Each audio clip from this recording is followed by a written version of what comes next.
Alright guys, opening night ng pinakahihintay natin na NBA season. Boston Celtics versus New York Knicks. Labanan ng dalawang contender sa Eastern Conference. Napayakap pa si Kuya KG kay JT. JT nag-iwan naman ng mensahe sa Boston fans. Let's do it again. Alright guys, first quarter pa lang nagpaulan na ang Celtics ng 3 points. Lahat ng starters nila naka 3 points agad at 4 dyan kay Jason Tatum. First quarter natapos ng 43-24. Punta naman tayo sa second quarter. Sinubukan makahabol ng Knicks sa pamamagitan nila Karl Towns at Deuce McBride.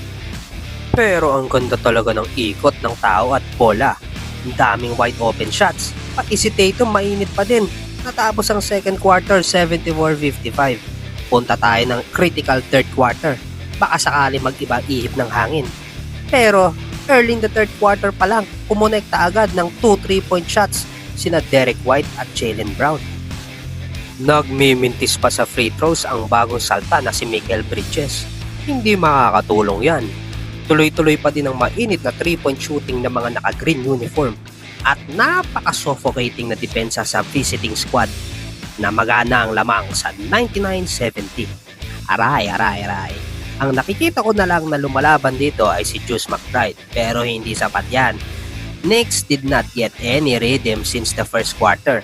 Kaya natapos itong third quarter na to 113-87. Pang final score na yan. So punta tayo ngayon ng fourth quarter. It is literally garbage time pero nag-iwan pa ng pabao na tres si Al Horford. For me, na-miss talaga nila sila Hartenstein at DiVincenzo na parehas na may dog attitude sa laro. Frustrating night naman sa debut game ni Karl Towns. 12.7 rebounds and 3 assists on a negative 18 plus minus. Samantala, Celtics tied sa NBA record at 29 3 points in a single game.